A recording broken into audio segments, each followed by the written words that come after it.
안녕하십니까. 저는 수원 인계도장 상임수호사 최미숙 도생입니다. 동서양을 막론하고 물을 신성시하지 않는 민족이나 종교는 거의 없습니다. 과학과 철학에서도 생명의 기원이 물에서 시작되었다고 하는데요. 특히 한민족은 그 어느 민족보다도 물을 신성시한 민족입니다. 동의보감에 나오는 물의 종류만도 30몇 가지가 있는데요. 우리 조상님의 물에 대한 고찰은 참으로 경이로울 따름입니다. 증산도에서는 총수를 경건히 모시고 생명의 주문인 태울주를 읽으면서 새벽을 열고 밤을 닫는데요. 오늘은 총수와 태울주에 관한 도전 말씀을 함께 살펴보는 시간을 갖겠습니다. 총수를 올리는 것은 우리 민족 고유의 도 닦는 의식인데요. 6,000년 전부터 내려오는 신교 문화의 하나이죠. 우리네 할머니와 어머니도 유구한 세월 집안에 우환이 들거나 바라는 일이 있을 때는 정한수, 즉 총수를 떠놓고 칠성님과 천지신명께 지극한 정성으로 기도를 올렸습니다. 얼마 전 한 도생님의 사연을 들은 적이 있는데요. 월남전에 파병된 아버지와 새벽에 일어나서 총수를 모시며 아버지의 무사 귀환을 기원하신 어머니의 이야기였습니다. 어머니는 이른 새벽이면 동네에 하나밖에 없는 우물에 가서 누구보다 먼저 물을 기러 오셨다는데요.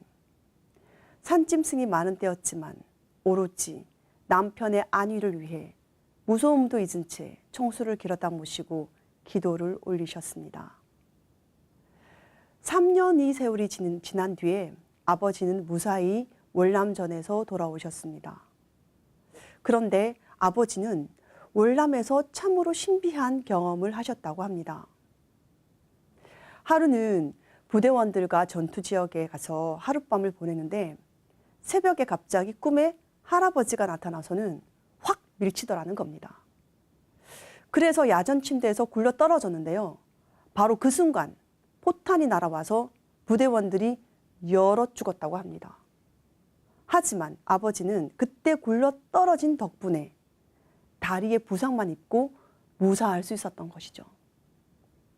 그 모든 일이 조상님의 보살핌과 어머니가 지극정성으로 총수 모시고 기도를 드린 덕분이라고 했습니다.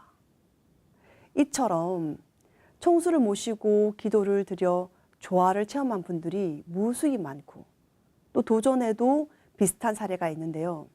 제가 읽어보겠습니다. 응종의 아들이 병들어 위독하거늘 응종이 총수를 떠놓고 상제님 계신 곳을 향하여 낫게 해주시기를 기원하니 그 병이 곧 낫는지라. 이튿날 구릿골에 와서 상제님을 뵈니 상제님께서 물으시기를 어제 구름을 타고 내려다 본즉 내가 손을 비비고 있었으니 무슨 일이 있었느냐 하시거늘 응종이 그 일을 아뢰니 상제님께서 웃으시니라. 상제님을 따르던 황응종 성도가 아들이 병들어 위독하자 총수를 떠놓고 낫게 해주시기를 기원했더니 그 병이 곧 나았다는 내용이죠. 상제님께서는 총수에 대해 말씀하시기를 이것이 복록이니라 라고 하셨습니다. 총수가 단순한 물이 아닌 인간과 생명을 유지하게 해주는 복록이라는 말씀인데요. 그래서 총수를 모시면 사람을 영적으로, 육체적으로 조화롭게 하는데 큰 효력이 있습니다. 또한 앞에서 말씀드린 사례처럼 한결같은 정성으로 총수를 모시고 태울주 수행을 생활하면 모든 병이 소멸되고 영적으로 크게 성숙하게 됩니다. 그리고 총수를 올리고 기도를 드릴 때 지극정성을 드린다고 표현을 하는데요. 북두칠성에서 국자의 그 머리 부분에 있는 탐랑성과 거문성을 직선으로 연결해서 연장해 나가면 북극성과 만나게 됩니다. 북극성을 가리킨다고 해서 이 두 별을 일컬어 지극성이라고 하는데요. 이름이 지극정성과 비슷해서일까요? 총수를 떠놓고 칠성님께 기도를 드릴 때는 두 별이 청수물에 비추도록 했다고 합니다. 청수가 칠성님과 나의 생명을 이어주는 매개 역할을 한 것이죠. 그래서 지극정성으로 청수를 모시고 태울주 수행을 하면 하루하루 세속 생활 속에 흐트러진 마음의 조각들이 하나로 정리되고 순화가 되는 것을 경험할 수 있습니다. 또한 총수를 올리는 과정에서 얼굴과 손을 깨끗이 닦기 때문에 정한 몸과 청정한 마음을 가질 수 있는데요. 이러한 상태에서 기도하고 수행함으로써 자신의 심령을 정화시킬 수 있게 되는 것입니다. 청수와 관련한 저의 체험을 말씀드리고 싶은데요. 제가 처음 증산도 도문에 입도하여 왜 청수를 모시고 기도를 해야 하는지 듣고 배웠습니다. 그러나 그것이 체험으로 확연히 와닿진 않았었는데요. 단순히 예법으로 받아들였고 교육을 통해 기본적인 원리만 알고 있었기 때문이죠. 그러던 어느 날 왜 청수를 모시고 기도해야 하는지 명백히 체험할 수 있게 되었습니다. 그날은 유난히도 피곤하고 뭔가 가슴이 사무치는 날이었습니다. 늦은 밤 집으로 돌아와 피곤하고 지친 상태였지만 목욕 재개를 하고 청수를 모셨습니다. 흰 사기 그릇에 채워진 물은 나의 묵은 마음이라 여기며 비워내고 새로 길어온 맑은 청수를 새 마음이라 생각하며 채워 넣었습니다. 그러자 몸은 피곤했지만 마음으로부터 샘물 같은 밝음이 풍풍 솟아나는 것 같았습니다. 신단 위에 청수를 올리고 사배심구를 올렸는데요.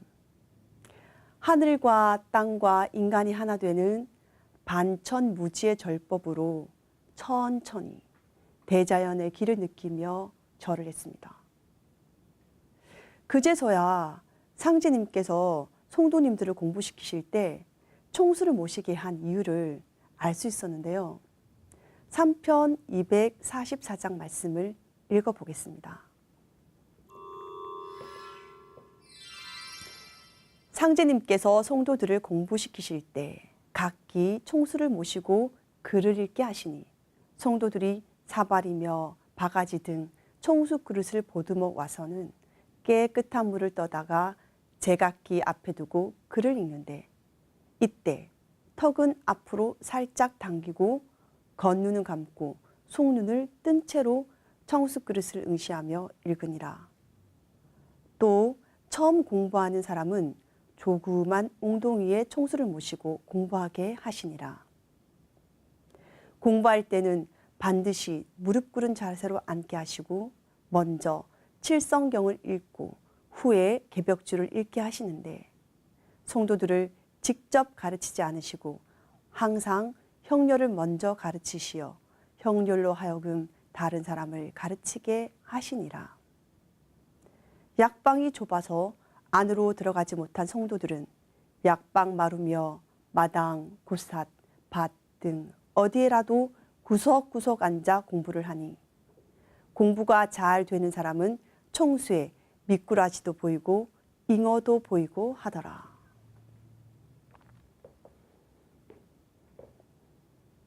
그때 저도 성도님들과 비슷한 신비한 체험을 했는데요.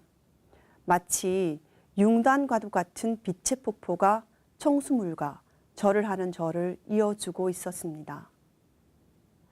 뭔가 알 수는 없었지만 신성한 기운이 청수 그릇으로부터 절을 하는 저의 머리로, 어깨로, 팔, 다리로 내려와 온몸을 감쌌는데요. 피곤은 싹 사라지고 오히려 등줄기로부터 전율이 오르며 머리는 청명해지고 마음은 한없는 경건함과 기쁨으로 가득 차 올랐습니다. 그리고 청수에서 나온 융단 같은 신성한 기운이 마치 양수가 태아를 감싸듯 저를 감싸고 있었습니다. 상제님께서는 천지를 받는 청수라고 하셨는데요. 제가 그때 그 말씀을 몸소 체험한 것이 아닌가 하는 생각이 들었습니다. 기도와 수행을 하면서 청수를 모시는 이유는 또 있는데요. 청수는 우주 생명과 만물의 근원을 상징하기 때문입니다. 동양의 역철학에서는 북방에서 작용하는 천지의 에너지를 물이라고 합니다. 숫자로는 1로 표현하는데요. 1은 시작과 근원을 뜻합니다. 다시 말하면 물은 천지 만물의 생명의 근원인 것입니다. 그래서 청수를 모시고 수행을 하면 천지조화의 근원인 수기가 내려와 온 몸을 적시게 됩니다. 수행 원리를 좀 더 말씀드리겠습니다. 천지 안에서 만물은 해와 달에서 비롯되는 수화의 기운을 받아 생명을 영위해 가는데요. 소우주인 인간도 그와 똑같이 수기운과 화기운이 서로 교류하면서 생명 활동을 지속해 나가고 있습니다. 사람의 생명을 유지해 주는 데는 양대 동력원이 있는데요. 그것은 바로 물과 불입니다. 이 물과 불의 순환을 수승화강이라고 하는데요. 사람의 몸에서 물과 불 기운을 주관하는 장부는 바로 신장과 심장입니다. 생명의 원천인 정수가 작용하는 신장은 아래쪽에 있고 신이 깃들어 있는 심장은 위쪽에 있습니다. 주역의 8개 원리에 따르면 신장의 수기운과 심장의 화기운은 각각 감깨와 릿깨로 상징되는데요. 물을 상징하는 감깨를 보면 그 가운데는 양이고 밖은 음으로 되어 있습니다. 반면에 불을 상징하는 릿깨를 보면 그 가운데는 음이고 밖은 활활 타오르는 양입니다. 여기에서 감깨의 음 속에 있는 양을 진양이라고 하고 이깨의 양 속에 있는 음을 진음 또는 진수라고 합니다. 따라서 심장 속에 있는 진음은 본래 음의 고향인 신장으로 내려가려 하고 또 신장 속에 있는 진양은 본래의 고향인 심장으로 올라가려고 하는 성질이 있습니다. 그래서 음과 양, 수화가 서로 만날 때 우리 몸의 생명 활동이 건강하게 지속될 수 있는 것입니다. 그리고 수승화강에는 대자연의 음양 법칙에 따라 두 가지 방식이 있는데요. 하나는 생리적으로 누구에게나 일어나는 자연적인 수승화강으로 밤이 되어 잠을 자면 심장 불기운의 진음이 신장 물기운의 진양 속으로 되돌아가는 것입니다. 불면증은 이 기능이 떨어질 때 일어나게 됩니다. 그런데 이것만으로는 건강한 생명의 몸을 얻을 수는 없습니다. 또 다른 수승화강이 함께 이루어져야 하기 때문입니다. 그것이 바로 또 하나의 잠, 바로 수행입니다. 허리를 반듯하게 펴고 바른 자세로 앉아 모든 생각과 감정을 끊고 호흡을 고르게 조절하여 일체 감각적인 접촉이 끊어지면 우주의 순수의식에 들어가게 되는데요. 이때 배꼽 아래 하단전에서 생명의 원동력인 정수가 동하게 됩니다. 이 정기가 머리 위로 올라와서 명화되면 인당에 있는 신단이 열리면서 몸과 마음이 대자연과 하나 되는 황홀경의 일심경계에 들어가게 되는데 이로부터 도의 길로 들어서는 것이라 할 수 있습니다. 다시 말씀드려서 인간은 두 가지 방식의 잠을 자야 하는데요. 눈을 감고 누워서 자는 생리적인 잠과 일어나 앉아서 모든 생각을 끊고 영혼을 눈뜬 채 천지와 하나 되어 깨어서 완전히 쉬는 잠을 통해 두 가지의 수승화강이 이루어져야 천지와 하나 되는 중도의식으로 들어가 건강하고 참된 삶을 살 수 있는 것이죠. 그리고 여기에 상제님께서 수기저장 주문이라고 하신 태을주의 조화성력에 법력이 덧붙여지면 마침내 인간은 그 지고한 꿈인 신천지의 영원한 인존의 생명을 성취하게 됩니다. 앞서 말씀드린 대로 물은 만유 생명의 근원이기 때문에 정성스레 모신 청수에서는 우주에 가득 찬 생명을 낳고 기르는 조화성신의 기운이 흘러나옵니다. 저도 청수를 모시고 태을주 수행을 하면서 저의 영혼이 정화되고 새롭게 태어남을 알게 되는데요. 그 이후 저는 청수 모시는 즐거움에 빠져들게 되었습니다.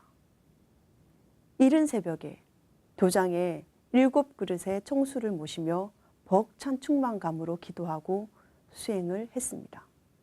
그러면서 도전 말씀도 자연 이해가 되고 기도와 수행의 기운으로 저와 신도들을 치유하게 되는데요. 무엇보다 하루하루 생활이 이른 아침에 그 맑은 샘물처럼 청명했고 즐거웠습니다. 무엇이든 다 할 수 있을 것 같은 자신감도 생겼고요. 청수를 올리고 기도하면서 육체와 영혼을 맑히고 생명의 근원을 돌아보게 된 것이죠. 청수를 모시고 수행을 한 후에는 그 물을 버리지 않고 다른 그릇에 따라서 마십니다.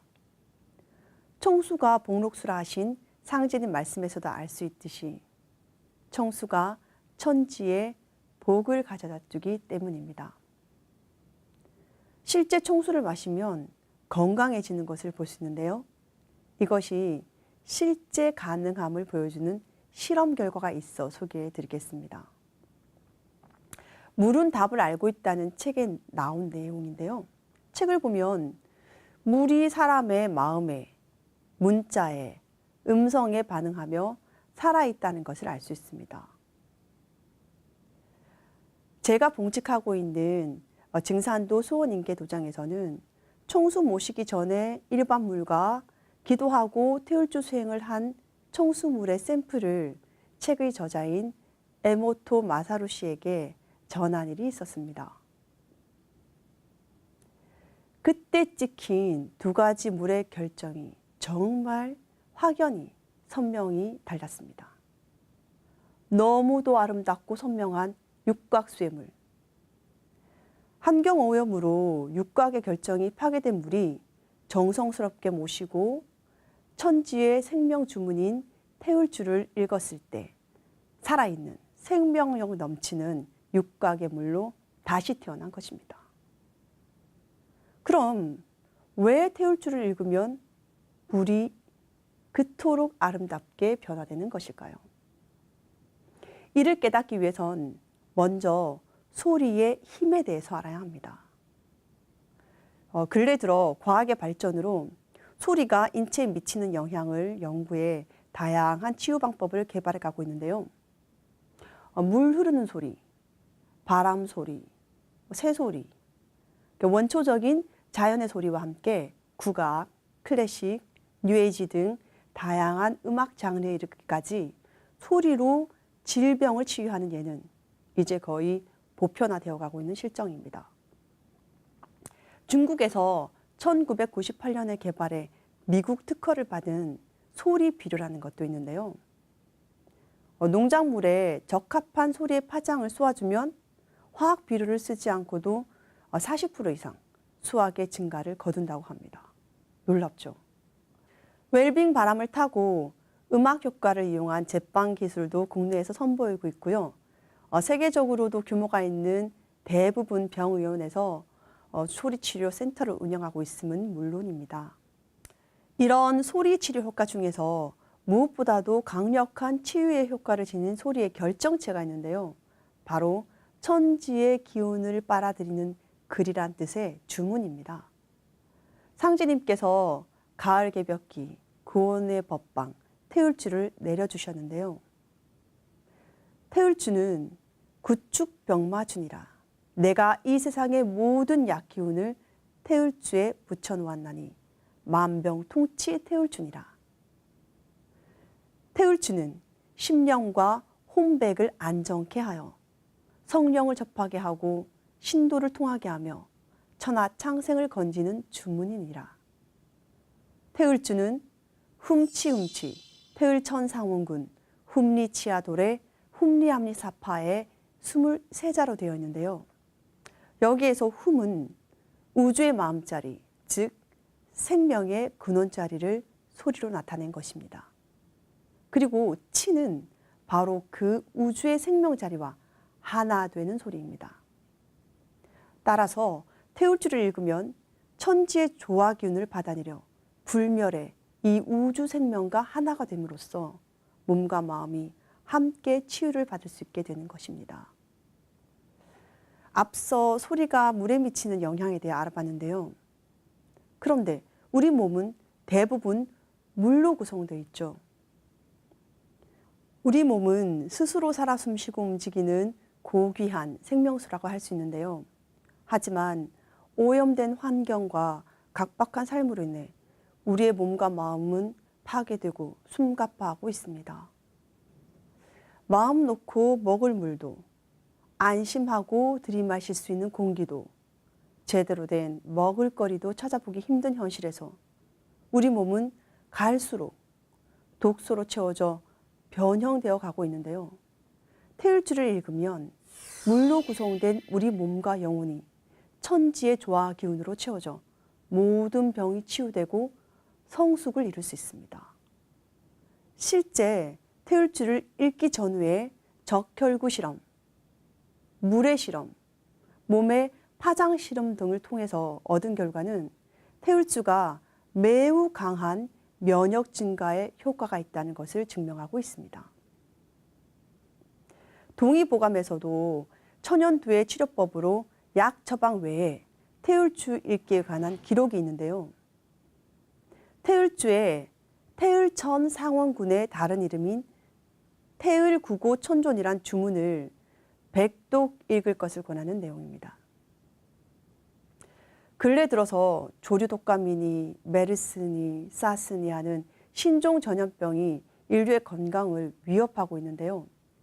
그러나 수많은 질병과 그로 인한 절망의 순간에도 희망적인 것은 모름지기 모든 병에는 약이 있다는 사실입니다. 공기만큼이나 밀접하게 우리는 소리 속에서 살고 있습니다. 이 소리의 순수정수인 주문, 그 중에서도 태울주가 우리의 생명을 활성화시키는 신비로운 힘이 있음을 깨우친다면 우리의 미래는 그리 어둡지만은 않을 것입니다. 오늘 이 시간에는 생명의 근원인 청수와 생명의 진액인 수기를 저장하는 태울주의 천지조화에 대해 알아봤는데요. 청수는 글자 그대로 맑은 물, 우주 생명의 물입니다. 청수를 모시고 태울주를 읽어서 혼탁해진 우리의 영혼을 정화한다면 어떤 환경이라 할지라도 건강한 활력이 넘치는 생명으로 다시 태어날 수 있으리라 확신합니다. 여러분 모두 깊은 장막으로 가려졌던 우주 조화의 신비의 문을 열어서 천지와 함께 영원 불멸의 생명으로 다시 태어나시길 바랍니다.